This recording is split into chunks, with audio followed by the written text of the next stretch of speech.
Assalamualaikum warahmatullahi wabarakatuh. Selamat datang di podcast Kabar Makassar, saatnya perempuan bicara. Kembali lagi bersama saya Zahra. Nah, di studio Kabar Makassar kali ini kita telah kedatangan dua narasumber, yaitu Kak Sinar Mentari dan Kak Ita Rosita selaku formatur Ketua Kohati Batkau Sulselbar. Di podcast kita kali ini, kita akan banyak berbincang dan mengobrol tentang perempuan. Ya, lagi-lagi tentang perempuan. Karena akhir-akhir ini kita banyak mendengar kabar buruk, kabar sedih, entah itu dari sosial media ataupun dari sekitar kita, bahwa kekerasan, diskriminasi terus dan mungkin kedepannya akan terjadi kepada perempuan. Makanya setidaknya podcast ini berupaya untuk memberi, mau dibilang edukasi, tapi setidaknya kita berupaya untuk memberi pemahaman, memberi edukasi kepada teman-teman perempuan di luar sana. Sebenarnya apa yang perlu dilakukan jika ada perempuan yang mengalami kasus tersebut? Nah, mungkin untuk pertanyaan pertama sambil untuk memulai podcast kita kali ini, saya akan bertanya melihat fenomena yang terjadi nih. Kira-kira sebenarnya kenapa benang merah kejadian-kejadian ini itu apa sih? Mungkin kita bisa dari Kak Sinar. Oke. Jadi melihat beberapa kasus yang ada di media sosial ataupun yang benar-benar terjadi di lingkungan tentang KDRT itu, sebenarnya KDRT itu bukan hanya tentang secara fisik, tapi ada penyerahan secara verbal dari pasangan sendiri ya, entah itu dengan kata-kata kasarnya atau dengan sebuah ancaman. Itu kan KDRT itu berawal dari kebohongan kecil ke kebohongan besar, menjadi penipu, menjadi emosional dan membentuk hubungan yang toksik. Tapi banyak perempuan-perempuan yang memang tidak bisa lari dari hubungan toksik itu. Karena mungkin dia merasa tidak bisa survive tanpa pasangannya. Dia tidak bisa lari dari hubungan itu karena banyak pertimbangan, ketakutan-ketakutan untuk lari. Yang kayak nanti kalau nggak sama dia ini kayaknya saya nggak bisa deh. Padahal tuh kita perempuan bisa survive. Nah, ini dia yang perlu kita garis bawahi kepada perempuan-perempuan di luar sana. Nah, kalau sebenarnya kita itu harus bisa berdiri sendiri, berdiri di kaki sendiri, karena pasangan hadir itu sebenarnya bukan untuk membuat kita ketergantungan kepada si pasangan, tapi pasangan hadir kan untuk saling melengkapi dan lain-lain gitu. Itu mungkin kalau kita lihat dari kasus KDRT, karena menurut catatan bahwa KDRT itu menempati nomor 1 di tingkat kekerasan terhadap perempuan, menyusul di ranah sekolah ataupun di ranah-ranah tempat umum lainnya. Rumah tangga menjadi tempat di mana perempuan mendapatkan kekerasan paling banyak. Nah, kalau Kak Ita Rosita ini melihat fenomena ini tuh gimana, Kak? Ya, terima kasih. Sebenarnya kalau terkait kekerasan terhadap perempuan itu sendiri, kalau kita melihat dari data catatan tahunan Komnas Perempuan tahun 2023 itu memang betul-betul semakin banyak kekerasan yang terjadi, itu tercatat 289.111 dan itu termasuk dalam catatan Komnas Perempuan, termasuk Badilak, layanan terpadu, dan semuanya ini termasuk dalam ada kekerasan personal, publik maupun di negara.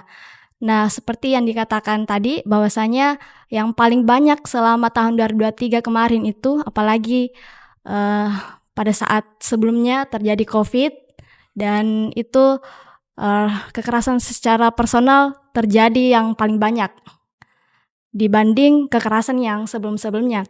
Nah, akar permasalahan dari hal tersebut adalah memang kita melihat bahwa kekerasan secara personal ini mulai dari KDRT, kekerasan dalam pacaran, kekerasan dalam mantan suami, mantan pacar, itu betul-betul sangat meningkat dari tahun ke tahun, karena melihat bahwa kekerasan lebih rentan terjadi kepada orang terdekat kita, di lingkungan keluarga kita, dan betul-betul secara pelaku itu akan rentan melakukan sesuatu kepada orang yang terdekat.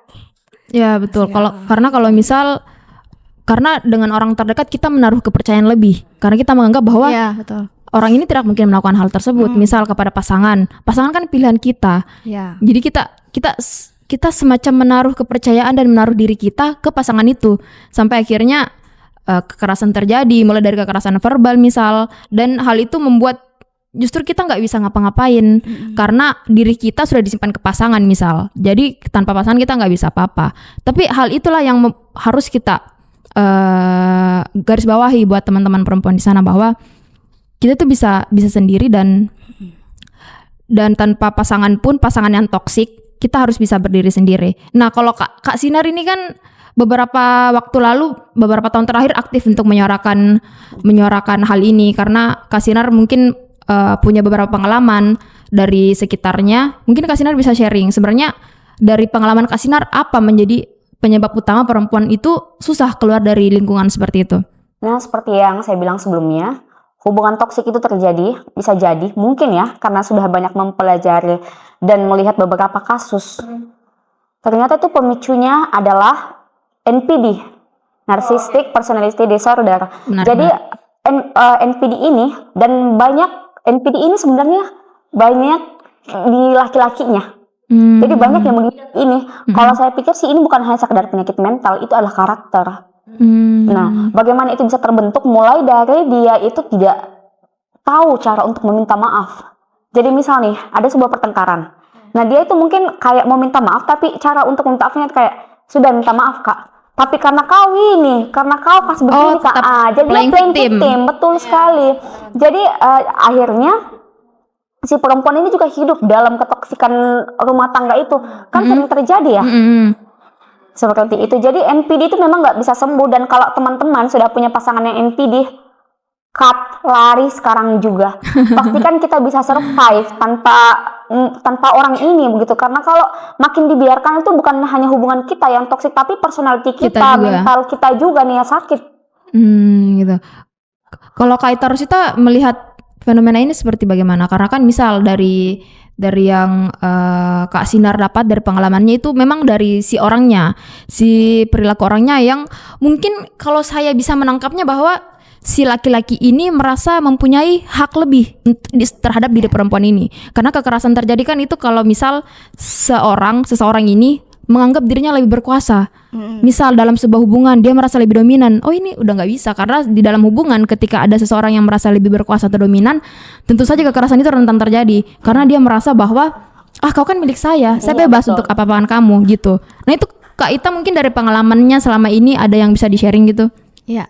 Sebenarnya akar permasalahannya memang kalau kita melihat dari sejarah panjang, memang budaya patriarki ya yang ada. Betul. Dan sistem kita yang sistem patriarki yang masih langgeng khususnya di negara kita di Indonesia masih menempatkan posisi perempuan semakin rendah. Karena mungkin baik itu secara publik, secara person, dalam rumah tangga itu betul-betul kekuasaan laki-laki, rasa pemilikannya itu sangat tinggi terhadap perempuan. Kenapa mungkin sering terjadi KDRT, perselingkuhan dan lain sebagainya, termasuk itu secara person ya, kekerasan secara person. Karena rasa pemilikannya seorang laki-laki ini sangat tinggi, dominasinya sangat tinggi, dan itu terjadi termasuk juga karena persoalan faktor finansial, faktor ekonomi. Karena mungkin secara kultur, budaya patriarki yang ada di lingkungan kita, di masyarakat, apalagi daerah-daerah pelosok, merasa bahwa laki-laki lah yang hanya harus menjadi menjadi orang yang mencari nafkah dibanding perempuan itu sendiri. Disitulah terjadi budaya dalam khususnya rumah tangga, ditempatkanlah perempuan untuk khusus hanya melayani suami, khusus hanya melayani anak dan sebagainya, dan terkungkun dalam rumah tangga itu. Sehingga terjadilah sistem yang kemudian si laki-laki lah yang mampu untuk menafkahi anaknya dan istrinya, sehingga rasa kepemilikan itu semakin tinggi. Jadi kalau misalkan mau cerai apalah dan sebagainya, ya pasti perempuan, orang yang mungkin tidak memiliki finansial yang banyak, pasti berpikir siapa yang akan nafkahi saya begitu. Betul. Siapa yang akan menafkahi anak saya kalau bukan hanya suami saya dan begitu. Jadi faktornya juga salah satunya adalah persoalan kemandirian secara finansial. Gitu kan. Betul, karena kan memang dari pengalaman-pengalaman selama ini perempuan itu selalu menjadi korban ganda. Korban pertama menjadi korban kekerasan, dan kedua menjadi korban penghakiman masyarakat. Betul. Karena dari itu tadi, kalau misal kekerasan terjadi terhadap perempuan, perempuan ingin lepas dari hal itu, justru perempuan lagi yang kembali diserang. Kamu kan misal janda, emang janda bisa ngapain aja? Betul. Dia bisa apa? Betul sekali. Nah, makanya yang kita perjuangkan sekarang sebagai perempuan adalah kesetaraan gender. Di mana perempuan di mata masyarakat, di mata publik, bahkan di dari kita sendiri nih, sebagai perempuan sebenarnya harus kayak percaya bisa kayak survive. Itu yang paling pertama itu sebagai perempuan, kayak mau itu pendidikan tidak tinggi, tapi kalau kita bervalue, kita bisa survive. Saya percaya dengan diri yang kayak bisa jadi ini, mampu aja Kak. Misalnya keluar dari circle yang toksik itu juga salah satu bentuk pertahanan diri sebagai manusia. Nah, karena perempuan itu kenapa Ki harus kejar itu kesetaraan gender, karena perempuan itu bisa juga jadi pemimpin. Kalau masalah jadi suami itu hanya mencari nafkah, perempuan itu, juga bisa iya betul, itu bukan hanya nafkah. sekadar peran. Jadi laki-laki yang meninggikan suara hanya karena dia mencari nafkah, wah perempuan juga bisa jadi mencari nafkah. Ya enggak sih? Kalau misalnya kalau mikir kayak karena saya yang cari nafkah, kok yang tunduk sama saya. Nah, masalah nafkah itu adalah tanggung jawab, bedakan tanggung jawab dan peran. Yang kayak kalau mau dipikir ya, perempuan itu kodratnya menstruasi, melahirkan, hamil, ya kan enggak sih? Jadi tapi kalau misalnya perempuan kayak kita tuh sekarang, yang betul kita bilang tadi patriarki, kayak perempuan itu nyapu, ngepel, ngurus anak, mencuci, ngurus suami. Sebenarnya itu bukan peran sebagai perempuan, itu adalah tanggung jawab bersama. Jadi sebelum menikah harus memang siap dengan diri tak, selesai dengan diri tak, dan siap ini kayak seumur hidup akan saya lakukan ini. Dan pastikan dulu selesai dengan diri sendiri baru oke. Ayo seumur hidup untuk menikah. Betul. Makanya penting sekali juga mendapat pasangan yang kita satu pikiran, satu pemahaman. Karena untuk kalau misal kita udah nikah nih, terus permasalahan menyapu, cuci piring kita, bukannya kau itu tugasmu ya lah. Kan tugasmu menyapu. Enggak, kan memasak, mencuci dan lain-lain itu kan sebenarnya basic yang perlu kita tahu semua. Memasak kan itu salah satu cara untuk bertahan hidup toh. Mau laki-laki atau perempuan, sebenarnya laki-laki ndak makan mungkin ndak apa-apa ndak tahu memasak. Toh enggak, itu mungkin sebagai salah satu contoh yang kayak memasak nggak harus perempuan. Memang di luar sana koki-koki hebat juga banyak yang laki-laki. Dan itu kita ndak pernah lempar ejekan ke kok laki-laki jadi koki misal toh, tapi terhadap perempuan banyak sekali perempuan kok jadi CEO misal, perempuan kok jadi ini gitu. Sama yang Kak Ita tadi sampaikan bahwa patriarki ini sudah mendarah daging. Kita saja keluar pakai apa gitu, sudah perempuan tidak benar ini kayak kok bisa kalian melihat kami seperti itu, padahal kita juga ini kayak mujik hidup dengan apa yang kita mau dan dengan apa pemahamannya kita toh gitu. Nah terus belum lagi sebenarnya kekerasan ini semakin meningkat, apalagi belum lagi pas masa COVID. Kita pikirnya COVID itu membuat perempuan-perempuan aman karena di rumah, tapi ternyata tidak. Dengan adanya COVID itu beberapa perempuan misal yang di rumah mungkin makin banyak mendapatkan kekerasan verbal dari suaminya. Dan meningkat ke kekerasan lebih tinggi. Belum lagi perempuan yang bekerja mendapatkan kekerasan berbasis gender online, KBGO ya, di sesama rekan kerja, melemparkan kata-kata yang tidak pantas. Karena itu kayak meskipun dimanapun kita berada, selama orang merasa berhak melakukan hal yang tidak benar, pasti kita tetap merasa tidak aman. Gimana Kak? Kayak misal mungkin Kak Ita bisa kayak gimana melemparkan pengalamannya atau apa yang Kak Ita pernah dapatkan gitu, khususnya di KBG. Bisa KBG ataupun mungkin selama Kak Ita, kan Kak Ita pernah kerja di lembaga perempuan dan anak, mungkin Kak Ita pernah mendampingi dan Kak Ita bisa sharing sebenarnya tolak ukur apa yang menjadi perempuan rentan gitu, selain masalah ekonomi, masalah finansial, dia ndak percaya diri terhadap diri sendirinya, itu gimana Kak?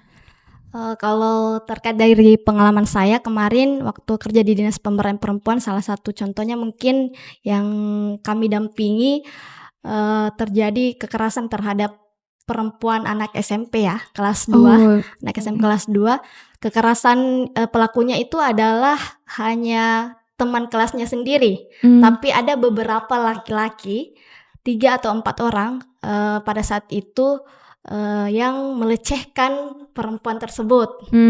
Dan anehnya adalah perempuannya ada perempuan sahabatnya, perempuan sendiri yang kemudian memanggil si perempuan tersebut. Nah Setelah itu dia melapor ke kepolisian, ke PPA-nya, UPT PPA-nya, kemudian kerjasama dengan Dinas Pemberdayaan Perempuan. Cuman karena ini juga saya melihat dari faktor-faktor kenapa kemudian dalam penanganan kasus kekerasan seksual masih kurang maksimal untuk dilaksanakan dalam misalkan implementasi Undang-Undang TPKS. Karena sebenarnya setiap daerah khususnya di Dinas Pemberdayaan Perempuan sendiri itu tidak selamanya memiliki UPT yang lengkap atau pelayanan terpadu lengkap, karena contohnya kemarin kami ini hanya langsung ke provinsi di UPT yang di Kota Makassar, provinsi, untuk menangani kasus kekerasan seksual, karena sebenarnya dalam sebuah kebijakan Undang-Undang TPKS kita harus memberikan UPT secara misalkan ruang layanan konseling, psikologi, advokasi dan lain sebagainya. Cuman itu yang masih kurang dalam OPD-OPD yang ada di setiap daerah begitu. Ini patriarki enggak tahu bersuku kah atau mau di kota-kota kan juga enggak paham Ki, karena rata-rata yang melakukan ini orang-orang dengan penyakit NPD tadi. Karena enggak mungkin kalau orang yang secara sehat, secara normal itu bisa melakukan kayak patriarki, tapi beberapa orang ya kayak saya di lingkunganku itu suaminya itu yang kayak terbalik dengan istrinya. Malah saya melihat kayak suaminya yang bagus sekali begitu karakternya. Padahal ya kalau misalnya berpikiran yang biasa saja yang kayak kami memang tahu tanggung jawab bersama itu mengurus anak, memandikan anak. Tapi saya tuh melihat peran suaminya tuh benar-benar kayak membuat semua orang iri deh, yang mencuci, temani anaknya ke sekolah, pulang kerja tuh nganter anaknya keliling dulu. Jadi kayak kita, kerennya ini orang. Padahal kalau saya tanya, kan gak capek Ki? Kayak itu jawabannya cuman kayak, kan tanggung jawabku itu karena anakku. Nah yang itu, tapi kalau coba NPD, capek sekali Kak ini, capek Kak kerja. Jadi ini kamu udah urus anakmu. Kayak begitu deh. Ya. Kayak melelahkan sekali hidup bersama orang-orang yang penyakit NPD, tapi dia nggak sadar kalau dia NPD. Dan kalau disuruh ke psikolog misal, dia merasa saya kan udah gila. Kenapa Kak? Iya betul. Kenapa Kak memang ini? Tapi dia kan nggak sadar, kita secara nggak sadar. Cuman sebenarnya itu harus dicarikan solusi atau begini kayaknya maunya ini mungkin referensi lah ke depan. Jadi kalau sebelum menikah tuh harus orang tes mental dulu. Ya memang kalau di Jawa itu bahkan sebelum mereka menikah mereka sudah diwajibkan untuk tes psikolog dulu. Pengalaman saya kemarin pas mau menikah, saya sudah menikah guys.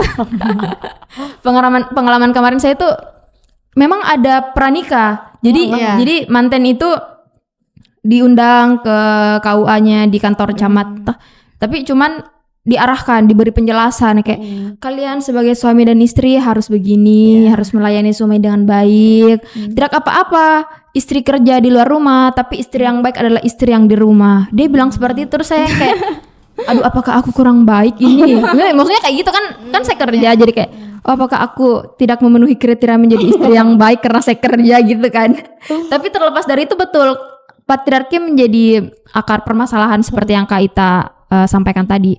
Patriarki kan kalau kita melihat sejarahnya kan dia mulai berakar saat terjadinya pembagian kerja antara laki-laki dan perempuan.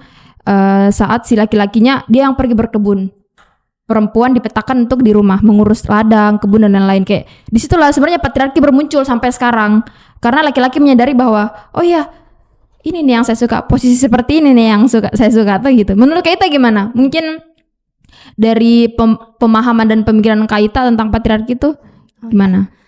Ya sebenarnya kalau kita secara umum patriarki itu sebenarnya kalau kita membahasnya tidak hanya yang diuntungkan adalah perempuan sebenarnya. Betul. Karena yang saya pahami budaya patriarki ini adalah ada sisi lain di mana sistem ataupun budaya ini laki-laki juga menjadi korban sebenarnya. Dirugikan. Tapi yang menjadi kasus yang banyak, kerugian kalau kita melihat porsinya ya, kerugian dan yang tidak diuntungkan adalah perempuan.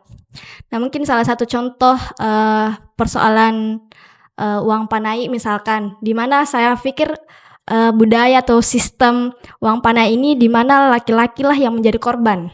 Karena dia yang diberatkan ke si laki-laki, betul. Secara budaya, secara sistem, khususnya di Sulsel ya, Sulbar, di Sulawesi itu sendiri, itu adalah sisi negatif dari di mana korbannya adalah laki-laki. Cuman budaya patriarki ini mengakar, yang paling banyak dirugikan adalah perempuannya. Apalagi sekarang sudah ada muncul yang namanya sistem matriarki. Ya, Sistem matriarki saatnya perempuan. di mana sudah ada beberapa suku ya di mana laki-laki lah yang menjadi banyak korban ataupun dirugikan dari sistem matriarki Iya. ini. secara kepemimpinan. Tapi kita nggak bermaksud menjadi matriarki, enggak, Ya, teman-teman. tidak. Artinya adalah kenapa kita angkat budaya patriarki ini, bagaimana kemudian kita menggilas hal-hal seperti itu untuk mencapai kesetaraan gender sebenarnya. Tidak ada persoalan bilang kita harus lebih dominan lah dibanding laki-laki, tidak ada. Karena berbicara kesetaraan gender, bagaimana kemudian kita memanusiakan manusia. Betul, dan Itu kita yang paling mendapat penting. kita mendapat kesempatan yang sama Iya, tanpa betul. melihat dia gendernya apa Iya. gitu. Kalau dari Kak Sinar gimana, Kak? Untuk patriarki ini sendiri ya, ini sering sekali saya bahas di sosial media atau yang Oh, kayak menarik sekali. di seminar-seminar tuh selalu, pokoknya saya tuh selalu memperjuangkan tentang kesetaraan gender. Dimanapun, pokoknya seminar apapun yang saya lakukan selalu kayak kita itu sebagai perempuan yang kita kejar sampai sekarang adalah kesetaraan gender. Dan status-status sosial sebagai perempuan yang kayak janda yang dianggap sebagai aib, terus anak-anak yang tidak memiliki ayah atau ibu. Apa ya, maksudnya mungkin masyarakat saya tidak tahu sebenarnya siapa yang harus berperan di masyarakat seperti itu, yang kayak berpikir janda itu maksudku kayak ngapain begitu, misalnya itu bukan sebuah aib dan tidak ada orang yang terlahir ingin menjadi bernasib seperti itu. Maksudnya semua betul. orang pasti yang kayak mau merindukan Memiliki- keluarga yang harmonis, keluarga cemara lah. Iya. Semua orang mau menjadi keluarga cemara, tapi jika dalam hubungan itu sendiri menjadi toksik, ngapain dilanjutkan? Buat apa kita tinggal di situ? Iya, maksudnya kayak tidak ada kita bahkan tidak memiliki jawaban untuk kayak tetap bertahan. Dan yang paling saya pernah ini, ada salah satu orang yang pernah bilang, Tuhan itu membenci orang yang bercerai, tapi langsung Kiku balas, Tuhan memang benci orang bercerai, tapi Tuhan tuh mengharamkan laki-laki yang KDRT untuk masuk surga. Betul. Jadi pilih mungkin dibenci atau mungkin tidak masuk Atau surga. tidak masuk surga. Iya, nggak bisa. Maksudnya kayak kalau yang kayak jangan kau bercerai, bertahan kau saja. Demi Tuhan tidak anakmu. suka. Nah benci, Tuhan itu tidak marah tapi betul-betul benci. Saya bilang Kak, tapi Tuhan itu haramkan surga untuk laki-laki KDRT. Nah, jadi yang kayak kenapa sih kayak perceraian itu mungkin tidak ada yang menginginkan perceraian dalam hubungan ya, pasti mungkin langgeng lah. Cuman kalau dijalani terus itu hanya menjadi relationship yang betul-betul toksik, kayak ngapain Ki di situ? Karena yang dipikir adalah masa depan tak juga bagaimana ini seumur hidup, entah karir tak kah, atau maksudnya apalagi yang punya anak. Nah, banyak sekali orang tidak bisa lari karena kasihan anakku, bagaimana nanti masa depannya, bagaimana Kak nanti hidup. Itu sekali lagi perempuan harus bisa survive tanpa laki-laki. Bagaimana caranya? Maksudnya anak tetap harus hidup lah. Dan jangan jadikan anak itu sebagai tameng yang kayak nggak mau Kak bercerai walaupun nggak bahagia Kak karena ada anakku. Karena itu menjadi tameng dan anak ketika besar nanti itu akan menjadi sebuah penyesalan, rasa bersalah kepada anak yang kayak ternyata mamaku nggak bahagia selama ini. Dan itu karena saya. Dan itu karena mempertahankan kebahagiaanku Ji. Jadi yang kayak sudahlah akhirnya semua anak juga bahagia Ji. Bahkan beberapa orang yang sudah saya data yang anak broken home yang kayak kalau bisa bilang waktumu kok Kah, misalnya orang tuamu kalian ini kembali tidak Ji. Kenapa? Saya bilang kenapa? Ada beberapa sahabatku kenapa berkelahi terus di rumah malah berisik. Dan ketika mereka diam, maksudnya betul-betul bercerai, lebih anteng ke kehidupanku. Dan maksudnya lebih enak Ki pulang Kak ke rumah betul-betul tenang, tidak terdengar suara-suara berisik, pertengkaran itu kan lebih damai jadinya. Orang maksudnya bercerai itu bukan untuk memutus tali silaturahmi tapi memutus statusnya. Siapa tahu dengan memutus status hubungan orang itu lebih baik. Jadi kita ini bisa memanusiakan manusia, maksudnya lupakan yang kemarin, ayo kita mulai lagi. Tapi sebagai teman. Betul, begitu harusnya. Toh seandainya mau menerima itu. Siapa kita singgung ini? Aduh. Harusnya. Iya betul. Oke Kak, karena dari tadi saya sudah dikode sama tim produksi ini di belakang layar closing statement, padahal kita masih banyak yang mau kita bahas. Belum lagi kayak patriarki, pertama tentu saja merugikan dua pihak, itu laki-laki maupun perempuan, karena adanya patriarki itu misal menghadirkan toxic positivity, si laki-laki, udah laki-laki kan gak boleh nangis, laki-laki gak bisa gini, kayak emang laki-laki gak bisa nangis? Kan karena kayak itu, patriarki membuat kita semua menjadi korban, tapi tetap korban yang paling banyak adalah perempuan. Yang kedua mungkin poin yang menarik dari tadi bahwa saat ada kejadian kekerasan terhadap perempuan, pemerintah dan negara harus hadir. Ya, betul. Mungkin langkah pertama dengan disahkan Undang-Undang TPKS 2022 kemarin itu menjadi langkah yang baik, tentu kabar baik untuk kita semua, tapi meskipun undang-undang itu telah disahkan, sampai sekarang tingkat kekerasan masih ada. Karena beberapa justru aparat yang saat kita melapor untuk beberapa pasal yang delik aduan itu, mereka justru kayak ya enggak apa-apa Ji. Kayak misal kasus anak laki-laki mencium laki-laki dewasa mencium anak perempuan, melaporlah. Terus si bapak polisi itu kan sempat viral kemarin. Bapak polisi bilang, "Enggak apa-apa Ji, kan itu rasa sayang terhadap si anak perempuan." Waduh, kayak justru aparatnya yang perlu diedukasi juga guys. Karena kalau kita dari masyarakat sipil untuk berusaha menyuarakan itu, tapi dari yang punya kebijakan masih belum mendukung sepenuhnya, itu pasti akan susah untuk mencapai apa yang kita inginkan. Mungkin untuk closing statement Kak, maaf sekali ini karena karena cepat sekali. Mungkin untuk closing statement saya mulai dari Kak Sinar dulu deh. Jadi ini Ji mungkin pesanku lah, yang kayak kalau kalian sedang berada di hubungan yang betul-betul toksik dan kalian mempertahankan sesuatu yang kayak atau denial lah, akan berubah Ji nanti nih. Hentikan sekarang juga. Pokoknya jangan denial. Kalau kalian sudah merasakan yang kayak ini hubungan sudah toksik, hentikan, jangan dilanjutkan. Karena itu bukan kebiasaan, tapi itu karakter. Dan kita hadir di hubungan itu bukan untuk mengubah ya, tapi untuk mencapai tujuan yang lebih jauh dan lebih luas dengan berdua, dengan tidak mengorbankan si perempuannya misal gitu. Oke, dari kalau Kak Ita gimana Kak?